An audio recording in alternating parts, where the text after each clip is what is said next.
Welcome to the Banker Lamp. Please enjoy the video. In this video, I will explain how to change Nissan Juke spark plugs. First, gather your tools, including a 3/8-inch ratchet, various extensions, and a 14mm spark plug socket. Make sure your engine is completely cool to avoid burns.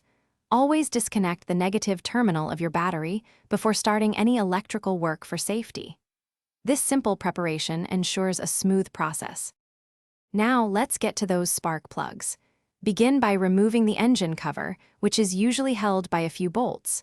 Once that's off, you'll see the ignition coils. Carefully disconnect the electrical connector from each coil. Then, unbolt each coil and gently pull them straight up and out of their wells. Keep track of which coil came from which cylinder. With the coils out, you can now access the spark plugs. Use your spark plug socket with an extension to carefully remove each old plug.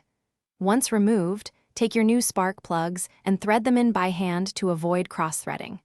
Finally, use a torque wrench to tighten them to the manufacturer's recommended specification, typically around 15 to 20 foot-pounds. To finish up, reinsert the ignition coils into their respective wells and secure them with their bolts. Don't forget to reconnect all the electrical connectors.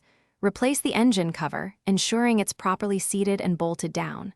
Finally, reconnect the negative battery terminal. You've successfully changed your spark plugs. Also, check the description for a link to some fantastic leak-proof meal prep containers and other great deals. Thanks for watching. Thanks for watching. If this was helpful, leave a like and consider subscribing. See you next time.